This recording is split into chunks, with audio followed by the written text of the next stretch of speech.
back to my channel. I hope you're all doing okay. The weather is beautiful today. It's so sunny and it's just like there's a glimpse of spring, so it's really improving my mood and making me really excited for spring and summer. So anyway, in today's video I'm going to be just doing a little bit of an update of where I am at the minute. I'm now 16 weeks and 2 days, so I'm well and truly into my second trimester now. So I thought I would just go over again symptoms and just update you on where I am, how I'm feeling, what's been going on, things like that. So yeah, I hope you enjoy the video. I've got my book here again to kind of help me remember everything so I don't forget, because baby brain really is a thing and things just go in and straight out the other side. So hopefully I'll be able to remember with everything in this book. So let's just get started. So yeah, like I said, I'm 16 weeks and 2 days. I think I mentioned in my previous video, but I change over a week or turn over a week on a Wednesday. So I know that and I track that every single week, and I have a few apps on my phone that I use to track that. And again, I thought I'd mention this to you guys. I had in my previous video mentioned a couple of apps that I'd use when trying to conceive, but I don't think I touched on what apps I'm using now I'm pregnant. So they kind of then move from what the ones of trying to conceive move on, and you then download a whole load of new ones. So I was using Ovia Fertility and I'm now using Ovia Pregnancy. That's one that I'm using. My favourite app is actually, I think it's called Pregnancy Plus. Yeah, that's what it's called. And I think that is probably the best one. It's the highest rated one on App Store, I believe. So and I've seen loads of people on Instagram and everywhere using it. I really enjoy using that one because it kind of gives so much information all on that app. You can see like baby's growth and how big they are. It can give you daily updates, it can give you weekly updates, it can update you on baby, it can update you on what's happening to your body and hormones and things like that. But the great thing with that app is it has the kind of week by week sort of flick through, and you can see what size your baby is in comparison. I think there's a few different ones. You can do it in like fruits, animals, I think, and maybe like sweets or something like that. So you can actually picture the size of your baby, because a lot of apps will just kind of tell you in, you know, measurements how big your baby is, and sometimes I find that quite hard to picture in my head. So when I've actually got an image in my head that I can think like, oh yeah, it's the size of an orange or whatever, you can kind of picture that, or I can picture that a lot more easy anyway. So yeah, that's a really good app. And there is another one that I was using as well, a few apps that I've been looking at, kind of like Emma's Diary is another one I've been using. That's got a lot more on it, kind of like offers and things like that, so you can search sort of for items for like nursery furniture, or you know, a couple of bits and pieces on there for baby, and they have offers and things, so that's really good for that. You can also get your free Emma Diary packs. I think there's 3 in total. I think there's 2 that you get during pregnancy and 1 after birth. So that's really good. They just kind of come, there's a few different things in the packs. I've only got 1 because there was only the first one in stock when I went to collect it from Boots. But yeah, you can collect them from Boots. And I think like Argos maybe. And they just come with like samples of things mostly, lots of leaflets and yeah, just kind of things like that. Another app that I downloaded was the Bounty app. Again, I think Bounty's been going on for a really long time through pregnancies or after birth. I think my mum said that she got one after she had me and my sister. After you had the baby, they'd give you like a leaflet or a slot of paper that you would then take, and you could then claim your free Bounty pack. Whereas now it's all done online, and I think there's 1 or 2 that you can get throughout your pregnancy.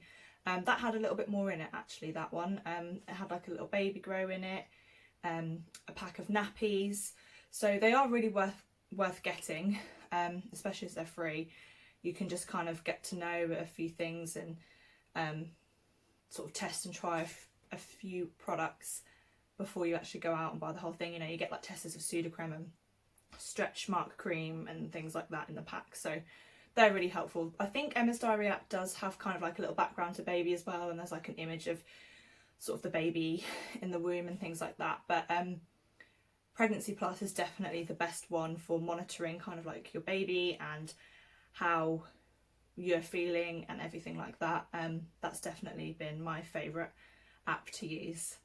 So moving on to symptoms, I'm going to just quickly go over my symptoms that I've been having during this pregnancy, and then I'll move on to a few kind of extra bits at the end of the video and things that I've been sort of using and enjoying, and sort of where I'm up to with my appointments and things like that. But symptom wise, the majority of my symptoms that I had in my first trimester have completely gone. I think again I mentioned that in my previous video, which was kind of like my our trying to conceive journey, and touched on that a little bit, and the first trimester and how I found that. So if you're interested in that, go and have a look at that video because you'll know what I'm talking about now.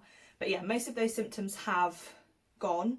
I do still have waves of sickness, but nowhere near as much as what it was, and I'm feeling so much better in myself. I'm feeling loads better.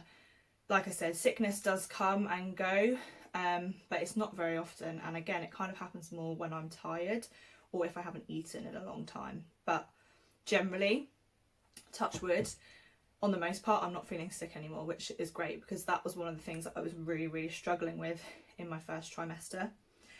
Another thing that I was really struggling with in the first trimester was tiredness. Now I do still get tired really quite easily through doing really everyday things that before just you wouldn't have even fazed me, but I'm not feeling as completely exhausted as like I was in my first trimester.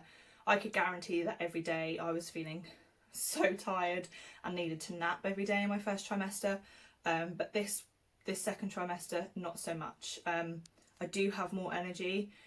I'm actually now working out 3 times a week. I'm going for walks every day, so I actually have the energy to do that, and I'm not feeling rubbish and feeling ill to not do that, if that makes sense. So I'm now feeling a lot better in myself and really enjoying moving a bit more and doing a bit more exercise and things like that. But I definitely do have days where I'm feeling tired, and I will occasionally have to have a nap in the afternoon because I'm just getting too tired, which is fine.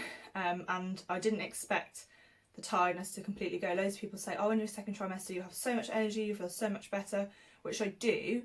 I feel, in comparison to my first trimester, so much better. But obviously you are still growing a baby, and it does take its toll on your body. So I will have to sit down and rest after, if I've been busy during that day, whereas normally before pregnancy I wouldn't have had to rest. And I do notice if I am busy, that will then give a knock-on impact for the next couple of days, and I'll then find those next few days I'll be really tired. And I do have days still where I'm just feeling rubbish and I want to be in bed and don't want to get up, but that's fine. And when I have days like that, that's what I do. I just listen to my body, and if I need that extra rest, I don't put the pressure on myself. I am really lucky at the minute that I can do that. I don't have to be up and doing stuff all the time. I don't have another child to look after.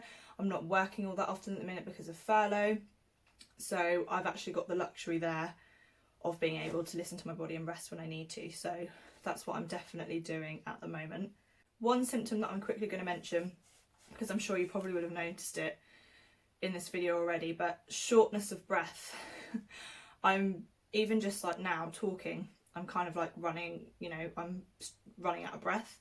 And that is something that I've really noticed these past couple of weeks. Walking up the stairs, I'm out of breath. I get to the top and I need to have a rest. Like I said, now talking, I need to keep taking like big gulps of air. So yeah, that is really a symptom that has started happening the past few weeks. Another thing sort of carrying on from my first trimester that's kind of carried over into the second is headaches. I mentioned those previously. I was suffering from them in my first trimester. Again, it's just one of those things. I'm quite a headachy person, so pregnant or not. So I didn't really think, and I don't really think headaches are going to completely disappear during my pregnancy. I think it's just something that I'm going to have to work with. Again, it's just one of those things where I end up resting in bed. I've used different things, sort of like cool strips on the head or like forehead and things like that, and I can take paracetamol if I need to, but that's kind of like my last resort. I try not to do that. I do everything else before that, and if I do, I'll just kind of take the smallest dose and see if it sort of takes the edge off it. But yeah, that's just one of those things that I think is just going to be with me through life, and it obviously is sort of amplified during pregnancy. Another thing that has carried through, and again this is something that I think is going to affect me through the whole way through my pregnancy, is IBS and digestive system problems.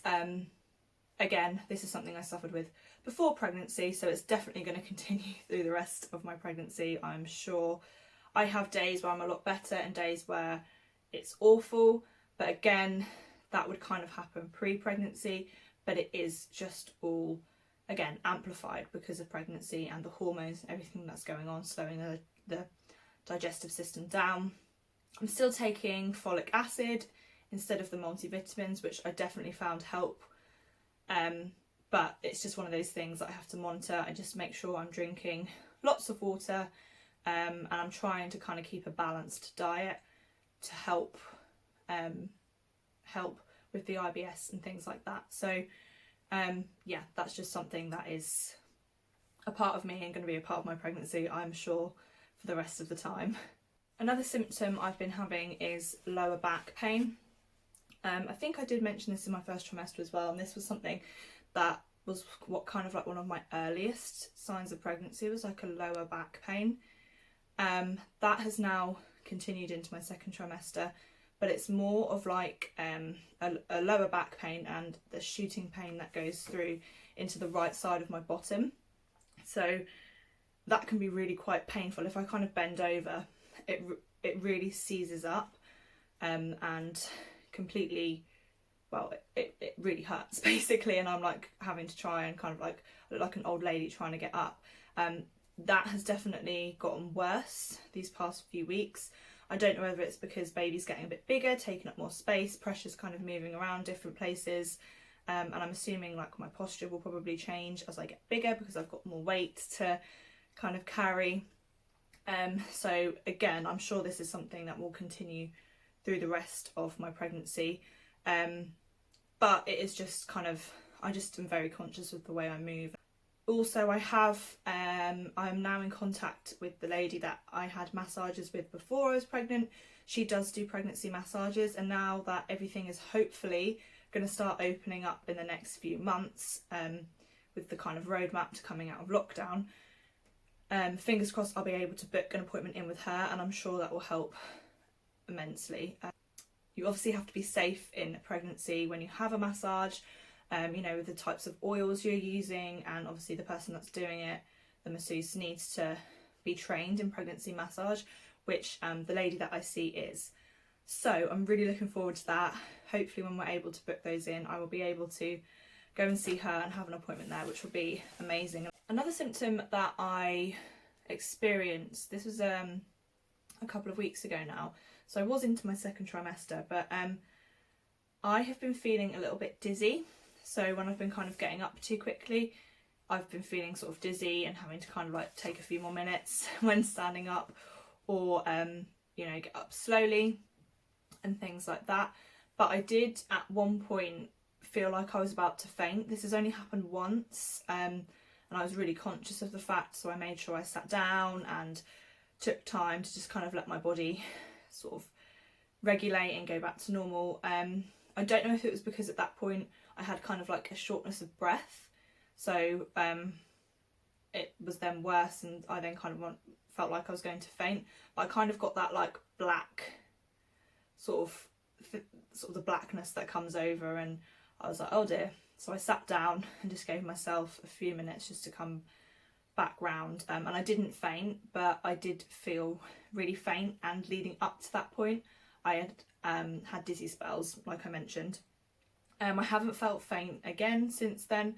Occasionally getting up I will feel dizzy, but I'm definitely now more conscious of when I get up not to do it too quickly, and not to move around too quickly to prevent the dizziness.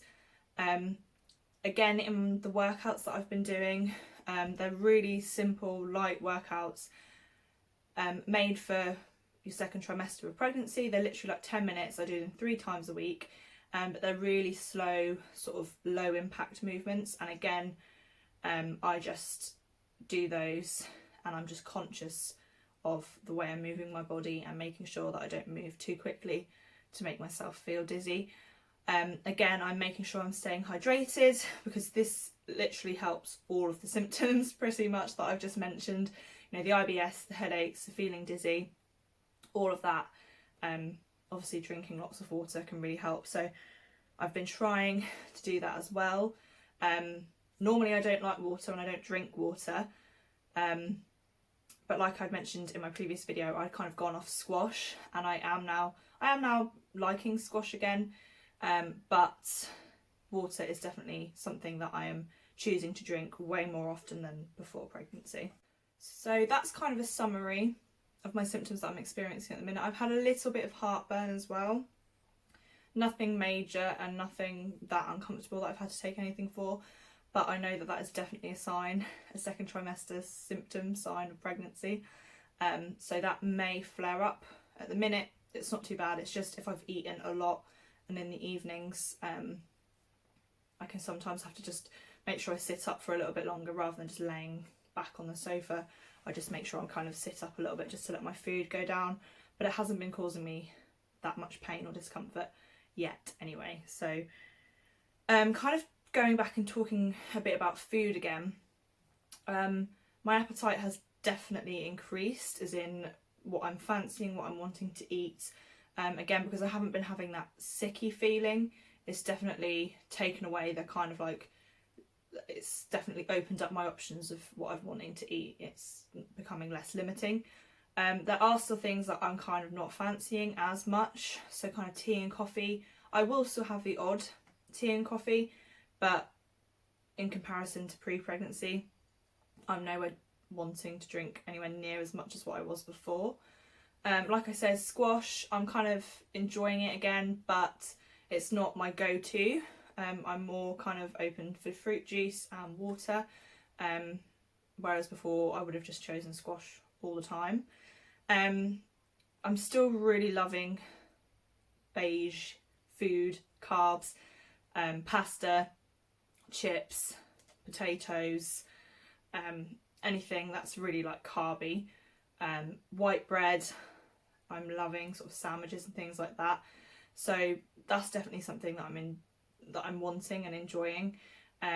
But there's not as many foods that I'm now like, I don't want to eat. So that's good. I'm not feeling as hungry as I was, which is weird because in my first trimester I was hungry all the time and just wanted to eat, but I felt sick at the same time. Whereas now I do get hungry, and if I don't eat regularly I will start to feel a little bit sick. But I'm not as hungry as what I once was before.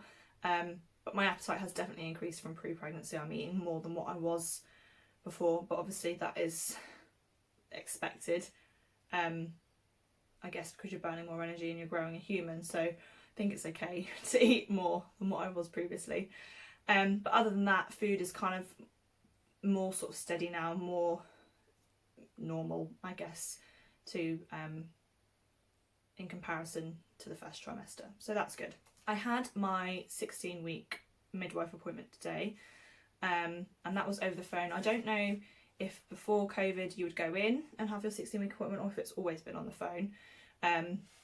But I just spoke to my midwife today. There wasn't really much to discuss other than how I am feeling, and I had a few questions, and we've kind of been discussing a few things such as like antenatal classes, which at the moment obviously all of them are online.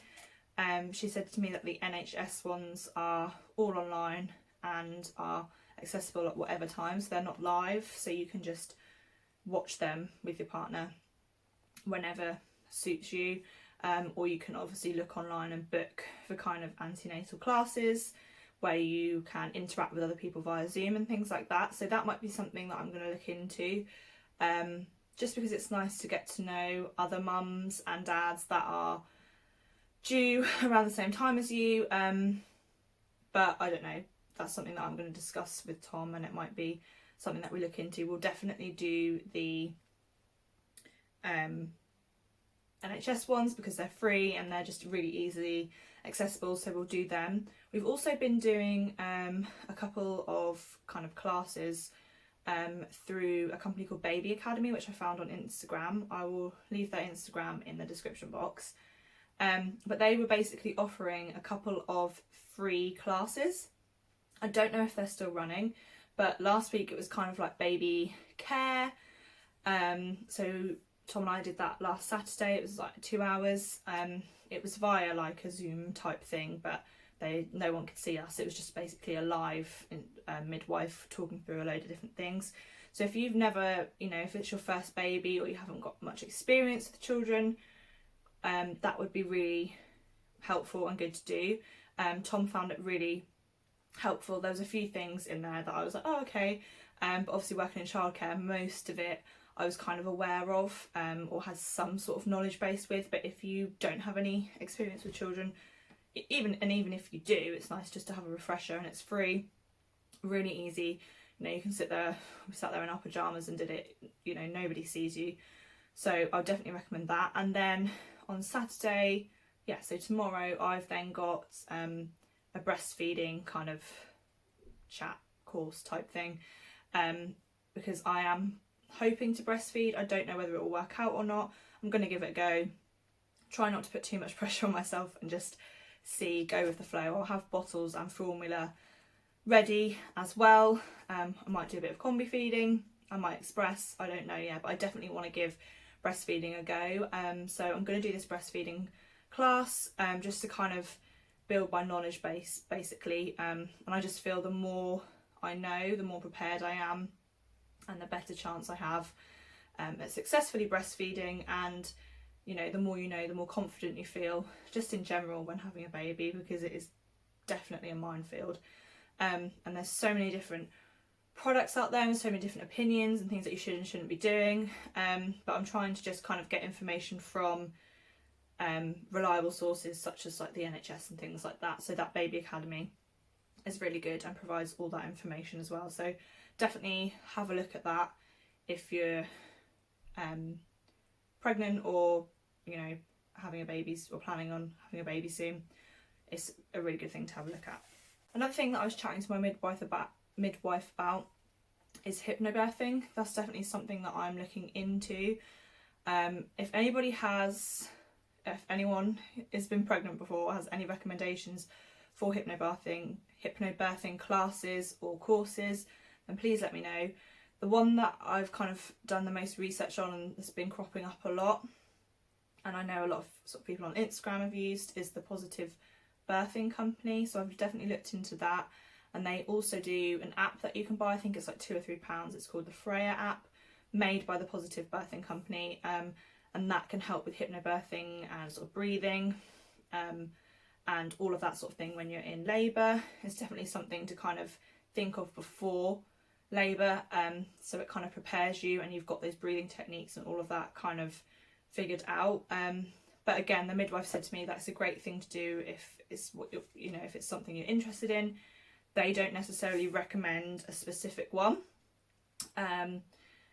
but just Google it, go online, have a look. So that's what I'm doing at the moment, and it's definitely something that I'm going to look into, along with a TENS machine. Again, I've heard mixed feelings and reviews over TENS machines, but I just feel like I might as well give it a go. I'm not going to lose anything. If it doesn't work, it doesn't work, but if it does work, it will be amazing. So I'm looking into that. You can hire them and buy them. So I'm just going to kind of look at weighing up the options for that. We have also got our 20-week scan booked for about 4 weeks time now, which is so exciting. We have now decided that we're going to find out the gender of the baby. Initially, I didn't want to find out. Tom wasn't really sure. As we've progressed, Tom's wanted to find out. Tom's wanted to find out more so than me. But as it's kind of progressed on, I've kind of now want to find out too, and we're both in the same boat that actually it would be really nice for us to know the gender. It can help us kind of like bond and prepare a little bit more. I'm definitely a planner, so a lot of people were really shocked when I initially said I didn't want to find out, or I wasn't sure if I wanted to find out. People were kind of like, oh, we thought you would because you like to plan things, which I do. So I think kind of in their grand scheme of things, it will help me feel more prepared, and I just think it's just exciting, and it's nice for us to kind of bond with the baby. Instead of calling it can be a he or a she, and it will also help us kind of with names as well. We have got a couple of names picked out. We have a boy's name, I think we have a girl's name, but if you know the gender, you can actually picture it and think more about names and things like that. It also might determine a few little bits in the nursery. We know what paint colour I think we're going to use now. We've kind of done some samples, so I think we know what paint colour, and hopefully we'll be able to start kind of doing bits to the nursery soon once the building of the outside office has started, and once we've got that, we'll then have more space to kind of start the nursery. I would like to have the nursery done before baby gets here, even though they won't be using it for the first kind of 6 months they'll be in here with us. I still think it would be nice to have a space to store everything, and to have kind of like the wardrobe and the clothes and everything, and a changing table. So I'm really excited for that. But yeah, like I said, there might be a couple of things that change if you know the gender. The same with kind of clothes. I have the same opinion. There's so many lovely neutral things out there, but if I knew it was a boy or a girl, I might not put it in that, if that makes sense. I'd pick something different possibly. I don't know, and I think it makes gift giving for other people a little bit easier as well. So yeah, we've decided we are going to find out the gender. So we've only got sort of 4 weeks now until we find out, so that's really exciting. I am now definitely in maternity clothes. There is no way that any of my pre-pregnancy clothes are really fitting, or not very well. A few things are kind of like stretchy baggy things fit, but even kind of like leggings and things I've had to size up like 1 or 2 sizes when I've bought some new ones, unless I'm buying maternity. Kind of like the jeans and everything that I'm wearing are all maternity now. I'm struggling a little bit with dressing at the moment, and I feel like kind of my sense of like style is getting a little bit lost, because obviously I'm having to learn to dress a completely different body shape. I find figure hugging things more flattering, so if it's something really baggy, I don't find it as flattering, so I prefer to wear slightly tighter things to sort of show off the bump, because like I said, you know, I find that better and I'm more comfortable. It does make me feel better. But the trouble with wearing tighter clothes from sort of pre-pregnancy is that, especially kind of with, obviously at the moment it's still quite chilly, so kind of wearing a lot of jumpers or thick kind of, you know, turtlenecks or something like that, the tighter clothes are now not actually fitting over the bump. They're not long enough in the body, so you've kind of got the maternity jeans, the maternity band, and then you've kind of got the tight top that isn't meeting. So yeah, I'm finding dressing really quite difficult at the minute. I feel maybe once I'm a bit bigger, some of the bigger stuff will then look more flattering, because obviously you can see there's a bump, but at the minute the bigger baggier stuff just sometimes looks like I'm just, you know, not necessarily pregnant, just have gained a few pounds. So yeah, dressing I'm finding really difficult at the moment, but I think it's just one of those things. I am kind of happy now that I'm in maternity clothes though, so I've actually got those to fit, whereas before I was in a little bit of a, you kind of go through that, well I'm too big to fit in my normal clothes, but maternity clothes are too big. But I am now definitely in maternity clothes, and yeah, that's that, or I'm looking at probably 1 to 2 sizes bigger than my pre-pregnancy dress size. For my growing bump, I did just want to mention a couple of things that I have been using to do with like lotions and creams and stretch marks and things like that. At the minute I haven't got loads of stretch marks. I think I might have a couple that are starting to appear, but as of yet I haven't got loads of stretch marks. I've got plenty of time for that to come, but obviously I'm trying to prevent them and trying to keep my skin moisturised and things like that. So I thought I'd just go over a few things I've been using. So the first thing is this Palmer's body oil. This is something that I just put all over the body. A, it smells really nice, and B, it's just really moisturising. I put it everywhere, normally after the shower or the bath when I'm still slightly damp, rub it in. You can put it, I think, in the bath, but I think I would just be too clumsy and it would make the bath really slippery and I'd probably just fall over. So I kind of use that. I would only use this at night time though, because it is so heavy and oily. It doesn't soak up very quickly. So I would use this in the evenings. Alongside that then, on my tummy, I have been using this Mother Cowshed Stretch Mark Balm. Again, this is quite thick. I can feel all this all over my hands. It's quite a thick balm. Again, that smells really nice. This is kind of like a coconut oil consistency, so it's kind of thicker and turns into more of an oil. It's really moisturising. So I've been putting this on my bump. So yeah, my tummy, my boobs, my like hips, a part of my thighs, anywhere I think I could be getting stretch marks.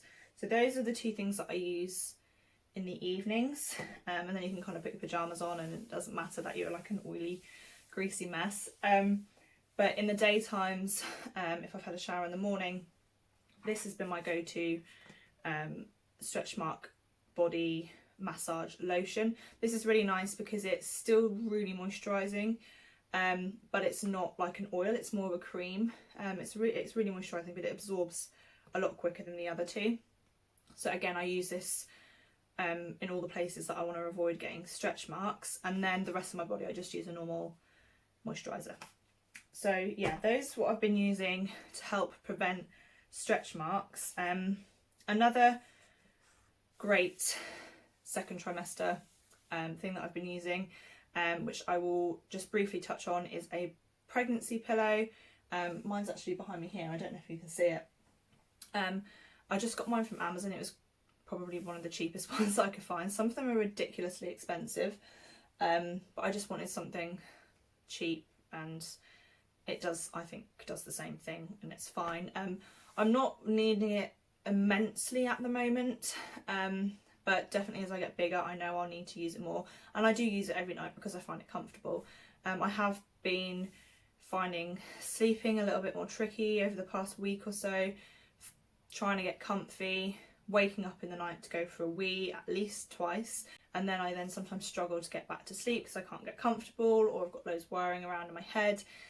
So sleeping hasn't been as smooth and great as normal, and I think when I then don't sleep properly at night is when I then get really tired in the day and I then need to take a nap, which is fine. It's just one of those things, but the pregnancy pillow does definitely help. I think it's basically my body's way of saying, well, welcome to the world of no sleep, preparing you for when you've got a baby that wakes up every 2 hours or something like that. So yeah, but I would highly recommend a pregnancy pillow, even if I'm not necessarily really needing it at the minute. I know in a few weeks time, as I'm growing very rapidly, I will definitely be thankful that I have it then. Another thing that I was just thinking about that I've noticed is my skin has been breaking out a little bit more, which you might have noticed in this video, but I think again it's just hormones and one of those things. There have been a couple of nights where I've been really lazy and I've just taken my makeup off with like cotton pads and makeup remover rather than actually doing my whole skincare routine, which definitely impacts my skin.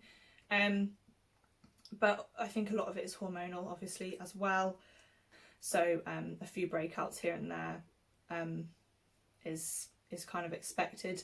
I normally don't tend to suffer that much with my skin, but yeah, I can kind of see that during pregnancy there are times where it kind of flares up a bit more than others. So the last thing I just wanted to show you was the bump. Like I said, this is 16 weeks. This is the bump with clothes on. Like I said, I am most definitely in maternity clothes now. So these lovely bands here, these are from Boohoo, these maternity jeans. They're really comfortable, and this is what it's looking like on the side. So yeah, I've definitely now got a fair size bump showing, and I am getting, I think here, a few stretch marks, but not too many as of yet. Other than that, I think that's everything that I wanted to cover in this video for this little update. Hopefully next time I'll be able to update you when we're kind of at our 20 weeks, when we're kind of having our scan, and possibly finding out, well, hopefully finding out the gender. So I will update you guys then. And again, these videos are for me to just kind of look back on, and remember what pregnancy has been like for me, and the baby to look back on and everything like that. So yeah, I'm really enjoying doing these videos, and I hope if anybody is watching them, I hope that you enjoy them too. It's nice as well because obviously we can't see family and friends that much at the minute, so kind of doing this lets them into a little insight of what's going on, because we're not seeing people to talk to them as much. If you like these videos and following me through pregnancy and going into motherhood and things like that, please like and subscribe. I'd really appreciate it. Thank you so much for watching, and I will catch up with you next time. Bye.